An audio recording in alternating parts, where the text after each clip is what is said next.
Bom, tá na hora do preparo, Daniela Zack, trabalhadora querida da casa.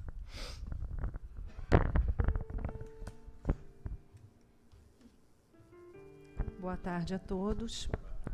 O preparo é do livro Vida Feliz, ditado pelo espírito de Joana de Ângeles, psicografado por Divaldo Franco. O capítulo é o 28. Sê gentil com as crianças.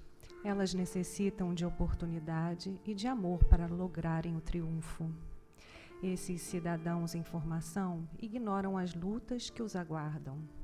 Distende-lhes o gesto de simpatia, transmitindo-lhes confiança na humanidade que representas. Não as atemorizes nem as maltrates. Quem visse aquele menino em Nazaré no passado, entre as outras crianças, brincando descuidadamente, não poderia imaginar que ele era o construtor da terra, nosso modelo e guia. Bom, o Evangelho, segundo o Espiritismo, no capítulo 14, item 8, fala do parentesco corporal espiritual. Vou ler para vocês o que ele traz. O pai não gera o espírito do filho, fornece-lhe apenas o envoltório corporal, mas deve ajudar o seu desenvolvimento intelectual e moral para o fazer progredir. Bom, quando nós olhamos para um bebê, né, o que nós vemos? Nós vemos um ser frágil, um ser desprotegido. Nós esquecemos que se trata de um espírito que já passou por várias encarnações e já evoluiu, né? Teve esse intuito de evolução, já está sendo atingido, né? Se nós compararmos as crianças atuais com as crianças do passado, nós já percebemos uma enorme diferença. As crianças já nascem praticamente de olho aberto, com meses já estão interagindo, né? É um processo bem diferente do que a gente via no passado. Isso tem um objetivo, isso tem um porquê. Nós estamos passando, sabemos, por um momento de transição, de um planeta de provas e expiações para um planeta de regeneração.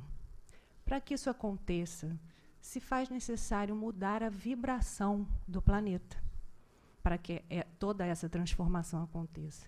E essas crianças vêm com esta missão, com a missão de ajudar a modificar essa vibração para que a gente possa sofrer a transformação do planeta.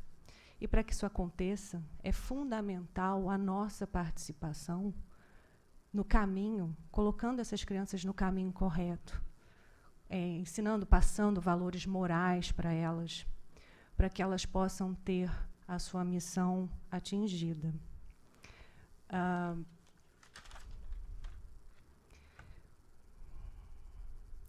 Por isso, com tantas distrações que nós temos, internet, jogos, TVs a cabo, é importante que nós tenhamos atenção, que nós possamos estar contribuindo para o desenvolvimento dessas crianças, para que elas possam atingir esse objetivo.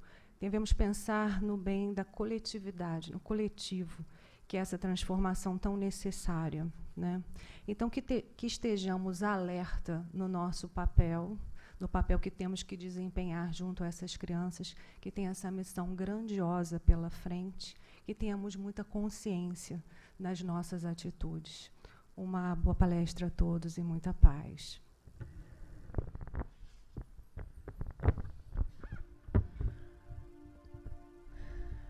Já harmonizados, aqui estamos nós, Senhor, para aprender contigo e que possamos receber todas as emanações fluídicas que nos despertam, que nos trazem conhecimento, que liberta, que nos traz exatamente o que necessitamos.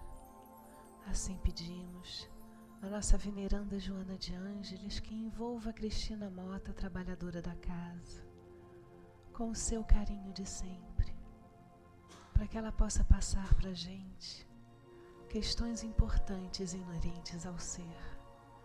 Obrigado, Senhor. Graças a Deus.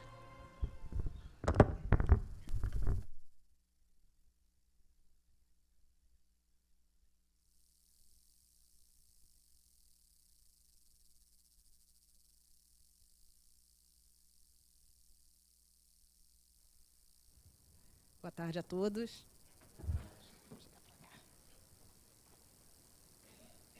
Bem, hoje nós vamos falar sobre um dos conflitos existenciais bastante comuns aí e frequentes na nossa vida.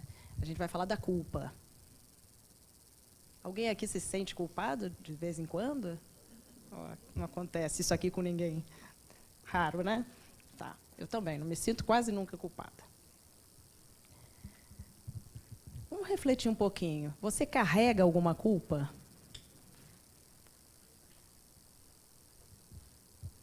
Será que a gente carrega nas costas alguma culpa? Acho que vale essa reflexão, né?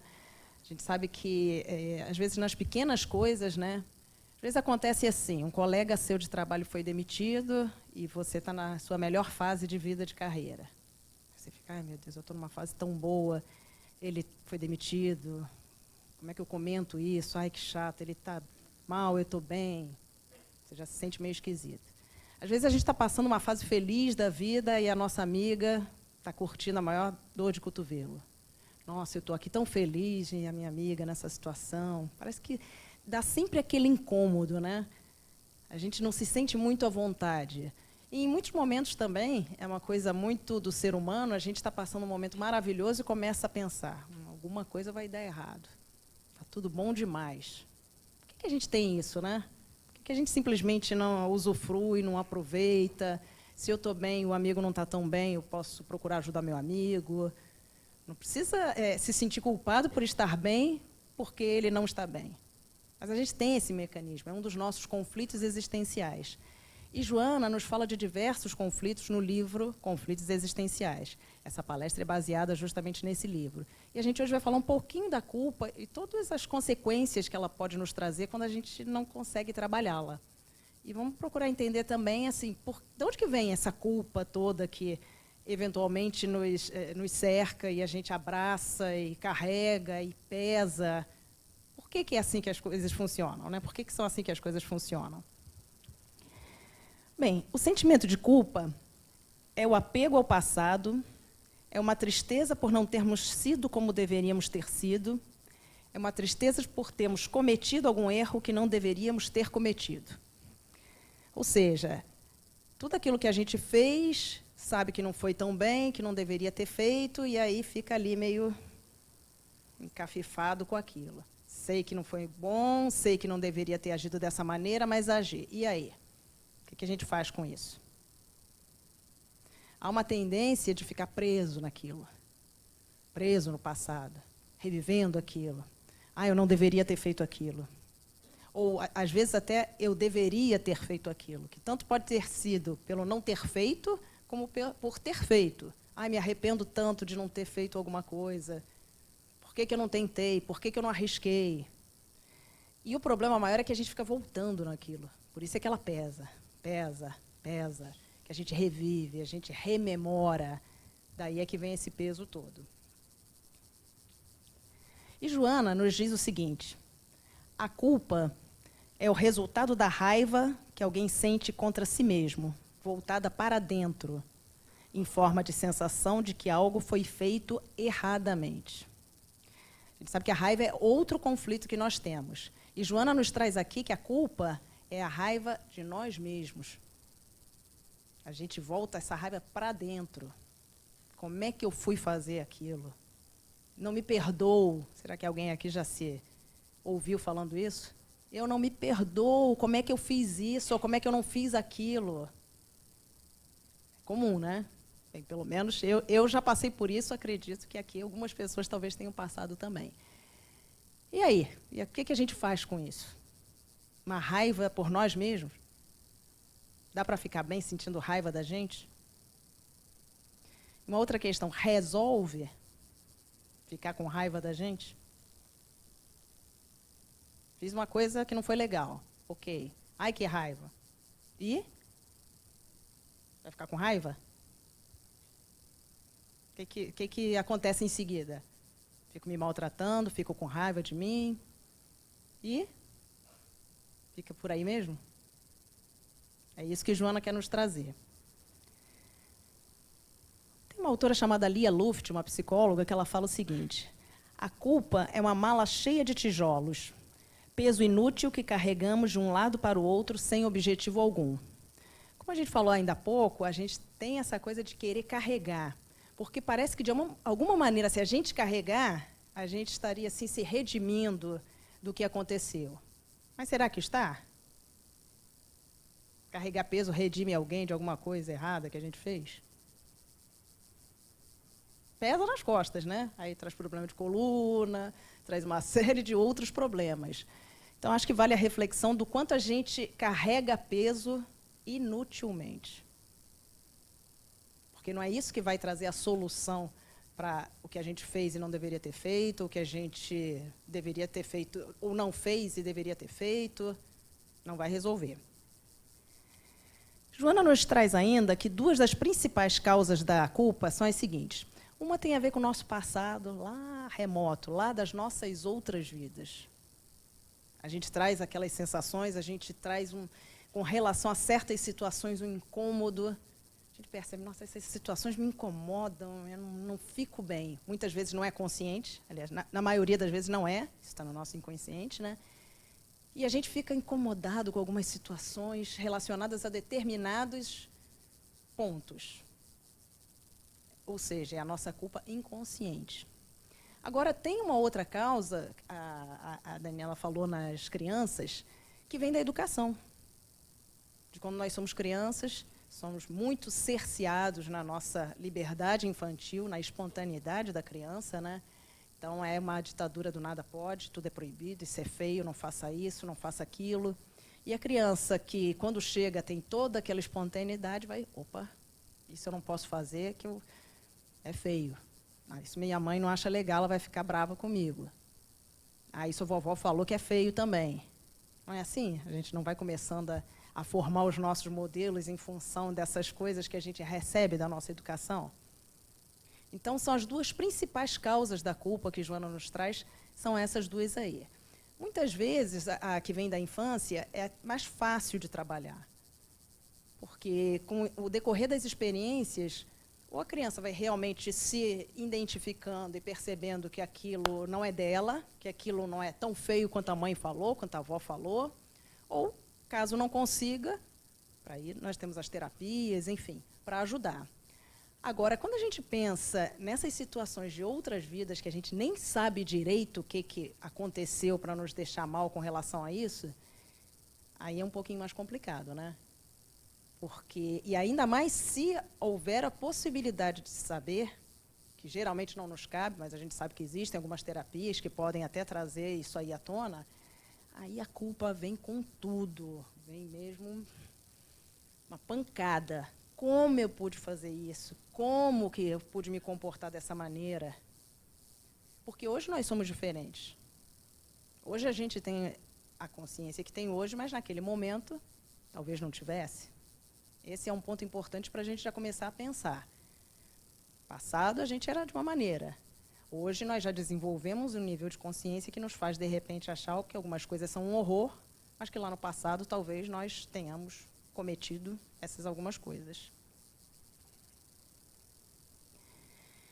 E Hamed nos traz também aqui um pensamento muito interessante. Ele nos diz o seguinte, vou até ler aqui para não precisar ficar virando. Ele nos diz o seguinte: culpa quer dizer paralisação das nossas oportunidades de crescimento no presente em consequência de nossa fixação doentia em comportamentos do passado. Vou repetir. Paralisação das nossas oportunidades de crescimento no momento presente em consequência de nossa fixação doentia em comportamentos do passado. Então, ainda agora, quando a gente falou de carregar peso, se resolvia alguma coisa ou não resolvia, eu acho que aqui Hamed começa a nos dar uma dica. Se a gente paralisa diante de oportunidades, a gente está parado. Simples assim, a gente não está fazendo nada.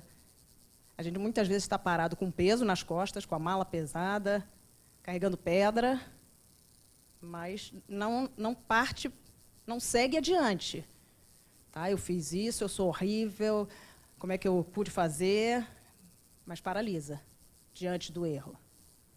E a gente sabe que o crescimento a gente só vai ter a partir do momento que a gente conseguir transformar, mudar, agir, fazer novas escolhas.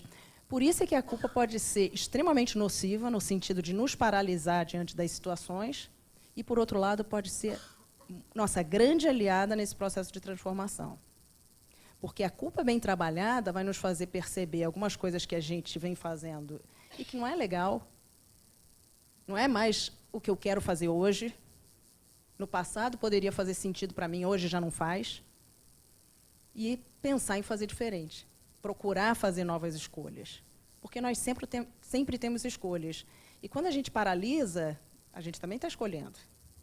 Eu vou ficar aqui parada, sofrendo, me culpando, tendo raiva de mim mesma, e não vou fazer nada, vou ficar aqui parada. A gente não caminha, a gente não evolui, a gente não cresce. Então, esse detalhe é para a gente refletir também, porque, sem sair do lugar, a gente não evolui. E de onde que vem essa coisa toda da culpa? Onde é que será que começou isso? Tem muito tempo, gente. Desde sempre. A culpa sempre foi uma amiga íntima da humanidade. A verdade é essa. A culpa se estrutura nas crenças antigas do pecado irreparável e nos alicerces do perfeccionismo. Então, isso começa lá atrás. Na Idade Média, existia uma espécie de autoflagelação que os cristãos faziam, que dizia minha culpa, minha máxima culpa. Todo mundo já deve ter ouvido falar. E se autoflagelavam, realmente. Tinha até uma foto, eu não quis colocar, que eu achei meio forte, mas ainda hoje acontecem religiões que as pessoas se autoflagelam. Como se, de alguma maneira, ao fazer aquilo, fossem se redimir dos pecados. Detalhe, pecados reais ou imaginários. Que muitas vezes a gente tem uma falsa crença a respeito de alguma coisa que fez, vê como um pecado terrível e, de repente, não foi por aí. Vem também lá das histórias de Adão e Eva, do fruto pecaminoso, da serpente que tentou Eva, ela não resistiu e comeu o fruto. A partir do momento que comeu o fruto, ainda induziu Adão a comer o fruto, foram expulsos do paraíso. Então, isso tudo é muito antigo, isso daí está muito no nosso inconsciente coletivo, isso está muito dentro do nosso psiquismo. A ideia da culpa é nossa companheira, não é de hoje. Quando a gente olha para todas as histórias bíblicas, enfim, vem de muito tempo atrás. E nós, mulheres, especificamente, temos uma tendência ainda maior a se culpar. Por quê? A gente sabe que as mulheres foram sempre muito discriminadas, principalmente em tudo que diga respeito à vida sexual, tudo nesse nível. Então, qualquer pequeno deslize, que para o homem pode ser uma coisa normal, para a mulher vai ser sempre uma coisa irreparável. Só que a mulher se vê dessa maneira. Está lá no psiquismo. Então, mais uma vez, a gente se pune, se castiga, carrega peso e chega aonde com isso? Não chega muito longe, né? Bem, olha lá como é que a gente fica. E tem um detalhe importante. Na culpa, a gente se divide em duas pessoas diferentes. Uma é a errada, ruim, pecadora, que precisa ser punida. A outra é a boa, é a certa, e essa tortura a outra. Será que é tão simples assim? Ou a gente é boa, ou é ruim? Alguém é totalmente bom ou totalmente ruim? E a gente faz muito isso no processo de culpa. Você é mal, você é bom. E não é bem assim que a gente funciona. Todo mundo tem o seu lado bom e tem o seu lado malzinho. Todo mundo tem aquele lado mais sombrio, que por mais que não queira aceitar, muitas vezes, ele está ali. Então, não dá para categorizar dessa maneira. Você é bom e você é mal. E é o que a gente faz nessas situações. E dentro de nós se processa um julgamento de um eu ideal. Aquele é o herói, aquele faz tudo certo, aquele faz tudo bem. O outro não presta. O outro está absolutamente errado. E a gente está vivendo um momento, especialmente no nosso país, em que a gente está apontando muito o dedo, né? O tempo todo. Olha lá, o que faz? Corrupto, é isso, é aquilo. E aí, se a gente se pergunta, e isso tem acontecido em diversos contextos, em diversos momentos, você também não faz pequenas corrupçõezinhas? Você ultrapassa pelo acostamento, quando está tudo parado, na volta da região dos lagos, porque você está com pressa. Ah, mas isso é besteira. É. Mas também te poderia apontar o dedo, né? Com certeza. Se você puder levar uma vantagenzinha, sei lá, no supermercado, passar na frente da velhinha ali que está se andando bem devagarinho, você está morrendo de pressa, só entrou para comprar uma coisinha que você não dá uma corridinha assim, deixa eu passar aqui para ver se eu passo primeiro. Isso é do ser humano, gente. Não é pecado, mas não é a melhor das coisas também, né? Então, é importante que a gente entenda que não dá para categorizar dessa maneira, ter esse julgamento do ideal. O ideal, características, é assim. A menos quando a gente pensa no homem perfeito, o homem de bem, que está no Evangelho, que ali tem todas aquelas características que realmente é o nosso guia, é a nossa cartilha, mas sabemos que ainda estamos assim, eu, pelo menos, quando leio aquilo, percebo o quanto eu ainda estou distante daquilo. Mas é um modelo que a gente deve procurar seguir. Então, a gente tem aonde se orientar. E essa coisa do perfeccionismo também é um problema seríssimo. É um conflito o perfeccionismo. Porque a gente exige um perfeccionismo da gente de não poder errar e exige mais ainda do outro também de não poder errar. Então, todo mundo tem que ser perfeito. E nós estamos na Terra num estágio de perfeição, como espíritos? Será que alguém que está na última encarnação e não precisa voltar mais de tanto que se purificou aí nessa vida? Estamos tão próximos à perfeição que estamos quase lá, é só viver mais uns aninhos e acabou, não voltamos, vamos só para os mundos superiores? É para a gente pensar, né? E Joana nos fala que é tormentosa a existência de quem se nutre da culpa, sustentando-o com sua insegurança. Tudo quanto lhe acontece de negativo, mesmo as ocorrências banais, é absorvido como sentimento necessário à reparação. Então, o que acontece? A culpa vai reforçar aquela insegurança da pessoa e tudo o que acontece, está vendo? Ah, eu mereço. Isso sempre me acontece, mas eu realmente preciso pagar. Eu tirei pedra na cruz. Ele não fala isso às vezes, não é possível, mas tudo me acontece. E aí a gente entra também num processo de vitimização, que muitas vezes é confortável, porque no processo de vitimização você diz que você fez errado, eu sou horrível, mas coitadinho de mim, eu sou horrível, vou ficar aqui, não há nada para fazer, né? Então, eu sou assim, sofrida. Isso também parece um pouco de paralisia, como a gente viu ainda há pouco, né? Porque aí você é a vítima, você não se responsabiliza por nada, fez, errou e pronto. Coitada de mim. Vivo sofrendo as consequências disso. Ponto. E vai ficar sofrendo as consequências para o resto da vida, né? Porque você é a vítima, não faz nada, e a coisa vai continuar assim por ad eterno, né? E Joana nos fala, então, que existem dois tipos de culpa. A culpa tormentosa, que é essa justamente que te atormenta, aquela coisa que você não consegue aceitar, você não consegue superar, você sofre com aquilo, mas você oculta, esconde, não aceita, e ela é muito nociva. A gente vai ver mais para frente um pouquinho que ela tem consequências muito complicadas, dentre elas a depressão. Depressão, ansiedade, o uso de drogas, enfim, uma série de coisas. Mas existe também a culpa terapêutica. E é essa culpa que Joana nos diz que pode nos ajudar muito. Como é que é a culpa terapêutica? A culpa terapêutica é aquela que a gente entende que errou, reconhece, realmente não foi bom, não foi legal, aceita que errou e pensa, e o que eu posso fazer? O que eu posso fazer a partir daqui? Como é que eu posso me responsabilizar por mudar essa situação?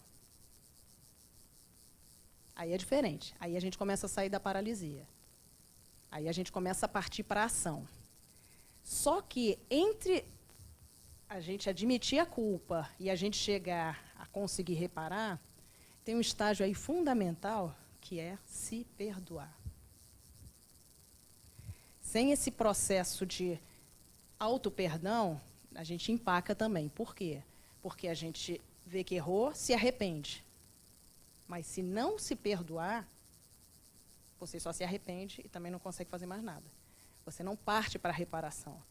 Você não se responsabiliza por fazer novas escolhas. Então, Joana nos fala que tem 2 estágios. O primeiro é o arrependimento e, em seguida, a reparação, com uma passagem obrigatória do auto-perdão no meio. E como tem pessoas que têm dificuldade em pedir desculpas, se perdoar, porque muitas vezes, se você errou com alguém e você vai e se desculpa com aquela pessoa, você já está fazendo diferente, você já está fazendo uma escolha diferente. Mas e o orgulho? Tem gente que não pede desculpa de jeito nenhum, por nada.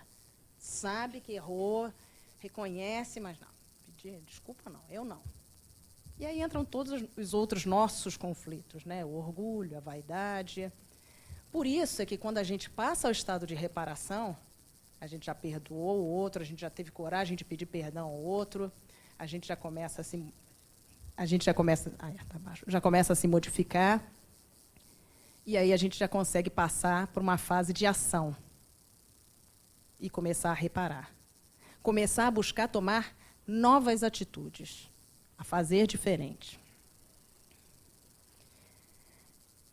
É fácil se perdoar? Nós somos heróis, nós temos que ser ideais, nós temos que ser perfeitos. Essa semana eu estive com uma pessoa que dizia assim, final de semana, eu não me perdoo, eu não vou perdoar nunca. Não, você tem consciência, você sabe que não há nada o que fazer, não tem como voltar. Mas eu não podia ter feito isso. Mas por que você não podia ter feito isso? Você é perfeito? Eu não posso fazer essas coisas. Complicado, né? Quer ser perfeito. E se a gente objetivar aqui uma perfeição em cima de um erro que cometeu, a equação não bate, porque a gente já fez. Não volta. Não volta para trás. A gente só pode andar para frente. Por mais que a gente se arrependa, está feito. É aceitar e vamos fazer diferente. Em algum momento da nossa trajetória, a gente vai prestar contas, mas a gente sabe também que, a partir do momento que há o arrependimento e o início da reparação, a falta começa a ser muito atenuada. É o que está em nossas mãos fazer. Agora, ficar, como a gente falou ainda há pouco, se torturando, minha culpa, minha culpa, minha culpa, só vai sofrer. Não vai resolver nada. E a ideia, realmente, para a gente evoluir, a gente precisa agir, a gente precisa tomar posição, a gente precisa fazer novas escolhas, envolve a ação. Não envolve ficar parado, sofrendo. E uma coisa importante, muitas vezes a gente pensa, se eu ficar aqui sofrendo, remoendo, revivendo esse momento, o que eu fiz, como é que eu pude fazer. Muitas vezes a gente acha que ao fazer isso, a gente de alguma maneira está resgatando. Não está. Eu reconheço, eu fiz, eu errei, realmente eu fui terrível. Isso não resgata nada. São aquelas provas que a gente quer se infringir, a gente quer se fazer sofrer, mas não é por aí. Não é isso que vai resolver a situação.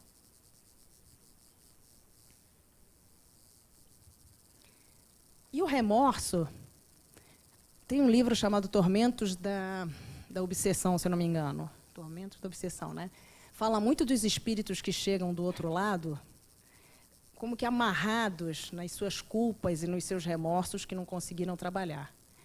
Inclusive, trabalhadores espíritas.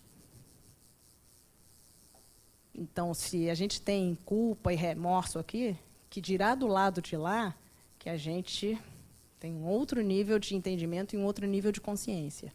É mais complicado. Então, vamos começar a resolver aqui? Vamos começar a transformar aqui, para a coisa chegar um pouquinho mais leve lá do outro lado?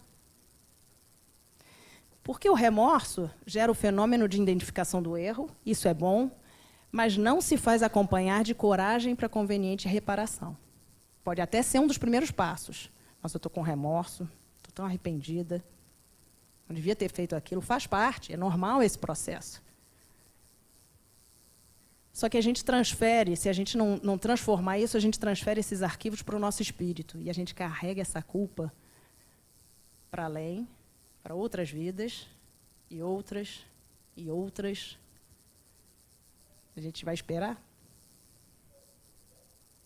Acho que nós sabemos que nós somos herdeiros de nós mesmos. Vamos começar a fazer uma história diferente? A gente tem a chance de começar agora. Vai esperar o quê? Vai carregar mais pedra para quê? Se a gente já sabe que isso não resolve. E uma das grandes fontes de autoagressão vem da busca apressada da perfeição absoluta. A gente já falou um pouquinho de perfeccionismo, mas essa frase aqui também nos favorece bastante para entender um pouquinho melhor isso. Eu vou ler aqui. Uma das grandes fontes da autoagressão vem da busca apressada de perfeição absoluta, como se todos devêssemos ser deuses ou deusas de um momento para o outro. Aliás, a exigência da perfeição é considerada a pior inimiga da criatura, pois leva a alma a uma constante hostilidade contra si mesma, exigindo-lhe capacidades e habilidades que ela ainda não possui. Isso é Joana que nos diz também. O que ela está nos dizendo aqui? Que querer apressadamente se tornar perfeito também não é o melhor caminho para nós.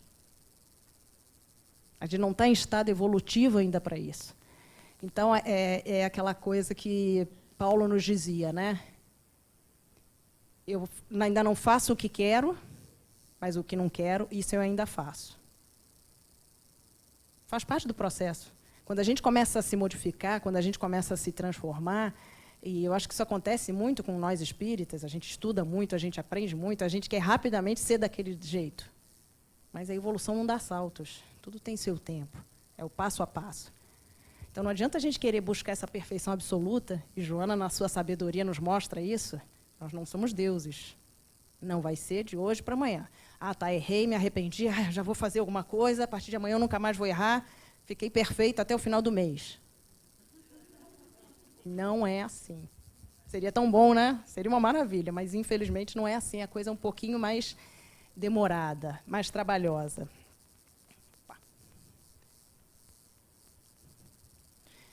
E essa cena aí nos é muito conhecida, né?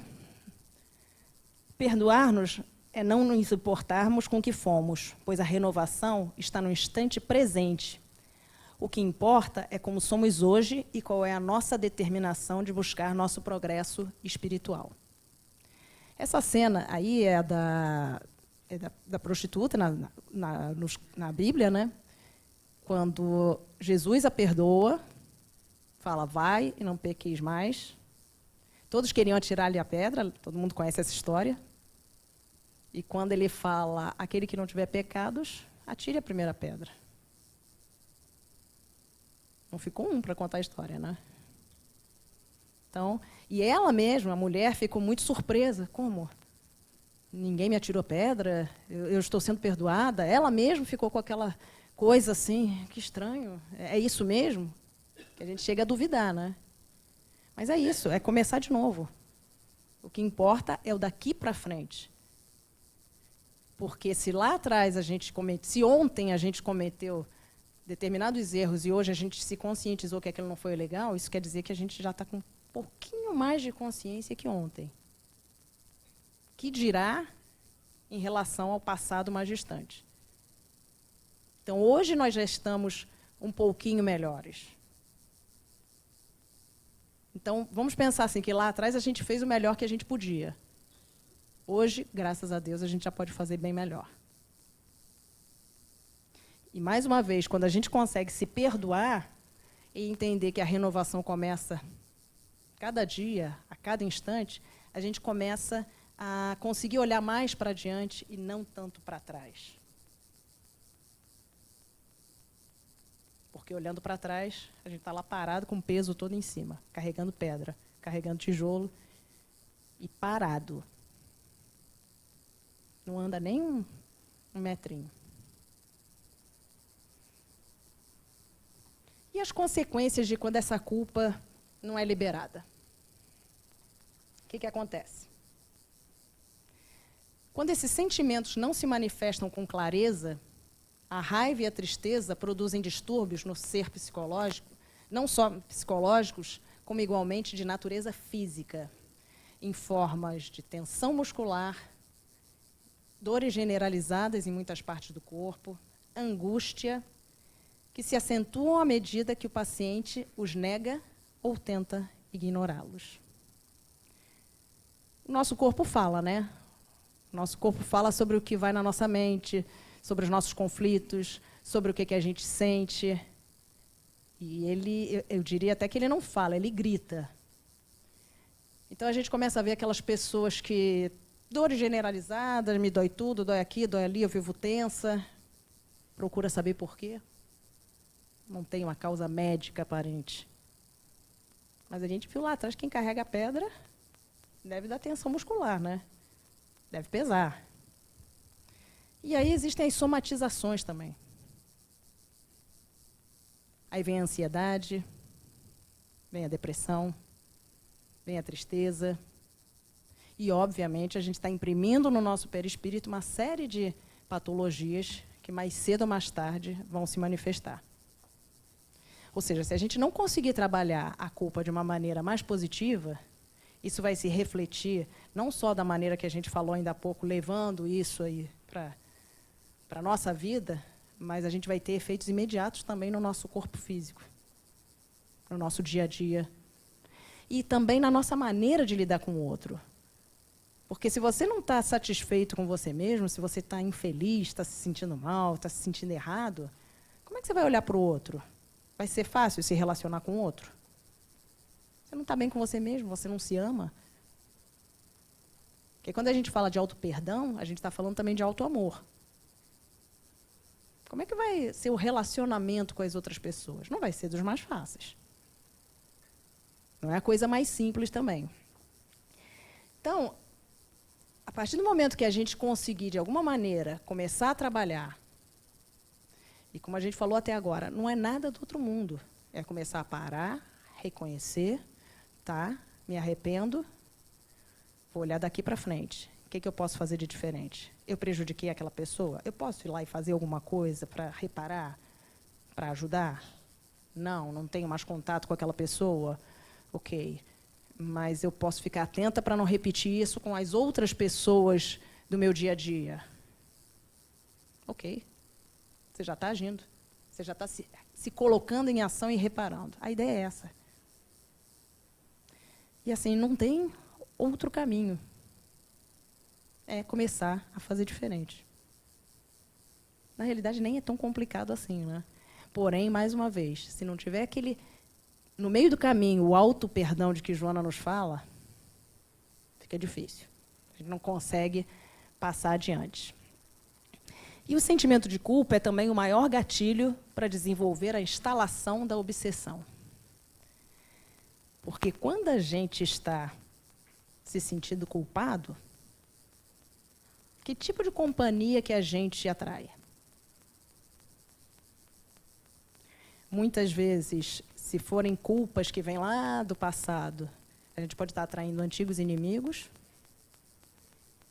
a gente pode estar sintonizando com pessoas angustiadas, com pessoas tristes, e isso acaba, muitas vezes, nos levando ao flagelo da depressão.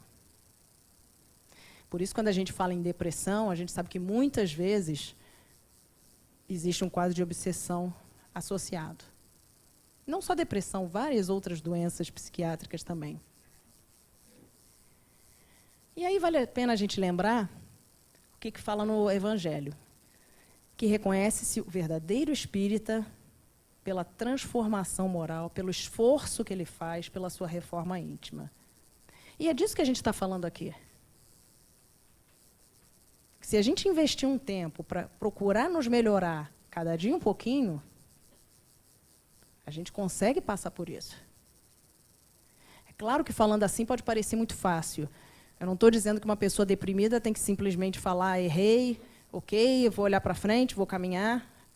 Quando se chega a um estado de depressão, se precisa de ajuda. mas, inclusive, muita ajuda espiritual. E toda ajuda, se não houver uma colaboração da pessoa, se não houver uma vontade, não vai. Você querer ajudar uma pessoa que não quer ser ajudada de jeito nenhum, fica muito complicado. Acho que todo mundo sabe disso, né? Todo mundo convive com isso. Então, o que está nas nossas mãos é a nossa parte de responsabilidade. Porque o lado positivo da culpa é justamente a responsabilidade. Como Joana nos diz, a culpa é boa, é ruim? Depende. Depende. Se for para nos responsabilizar, se for para evitar que a gente faça uma série de atos insanos, e esse papel a culpa tem. É um freio. Opa, como é que eu vou fazer isso com o outro? Não dá, né? Então, ela tem o seu papel de responsabilização. E aí ela se torna extremamente positiva. É o lado bom da culpa. É a conotação boa da culpa. Você se responsabilizar. Porque quando a gente se responsabiliza, a gente entende que nós somos senhores do nosso destino. Nós não somos super-heróis, mas nós somos senhores do nosso destino. Está na nossa mão. Tá, o que eu faço com o meu destino a partir de agora? Fiz um monte de besteira lá para trás. Tá, mas dá para começar a fazer diferente? Dá para escolher diferente? É assim que a gente começa a nossa transformação moral, a nossa reforma íntima, que a gente fala tanto, e que consegue, de passinho em passinho, evoluir, chegar lá e melhorar. O hábito saudável de aceitar-se como se encontra libera da autocrítica recriminatória, portanto, punitiva. Portanto, a partir do momento que a gente consegue se aceitar do jeitinho que a gente é, com um lado claro, com um lado escuro, com um lado bom, um lado não tão bonzinho, a gente se libera dessa coisa da punição que está tão instalada aí no nosso psiquismo. A gente começa a perceber que a gente não precisa se punir para conseguir melhorar. Não tem que ter autoflagelo para a gente melhorar. Tem que ter reconhecimento, aceitação e reparação. Acho que vale a pena refletir um pouquinho sobre isso. E, mais uma vez, a gente falou em perfeição. E agora a gente fala o seguinte: sem ansiar pela grandeza das estrelas, ama-te na condição de singelo vagalume que esforça por fazer luz na noite escura. É bonito isso, né?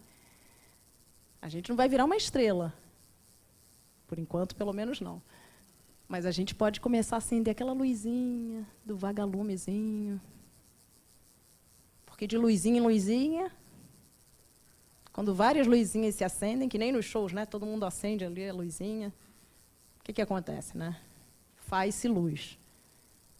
Então, se cada um acender a sua luzinha, se cada um procurar fazer a sua parte, se cada um começar a olhar um pouquinho para o... Bem, estou arrependida, e agora? O que eu posso fazer de diferente? Que escolha eu posso fazer agora? Nós escolhemos o tempo todo. Está sempre nas nossas mãos. E quando a gente se responsabiliza, a gente está tomando o destino nas nossas mãos. Nós temos o livre-arbítrio para fazer diferente e não só se arrepender.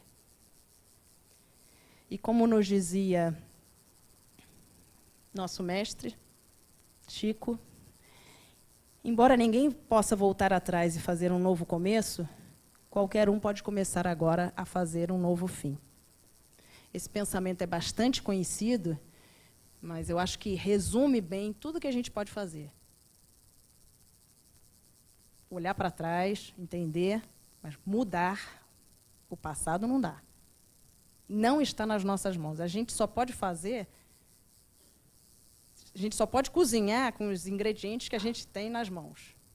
Se não tem batata, não tem como usar batata na comida.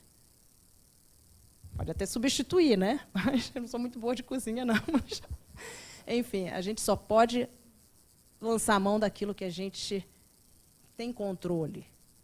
E no passado a gente não consegue tocar. A gente só consegue olhar e procurar fazer diferente lá para frente. Então, que a gente consiga pensar que, ao fazer essas novas escolhas, ao procurar fazer diferente do que nos levou a sentir culpa, do que nos levou a errar, do que nos levou a nos arrepender, que se a gente procurar começar a fazer diferente, começar a fazer novas escolhas, a gente vai conseguir ter uma vida mais plena, a gente vai conseguir evoluir como espíritos imortais, a gente vai conseguir dar uns passinhos para aquilo que a gente tanto quer, que é a tal da perfeição. Porque a gente começa a ser perfeito a partir do primeiro passinho. Então, que a gente possa começar a dar esses primeiros passos rumo à plenitude. Boa tarde a todos.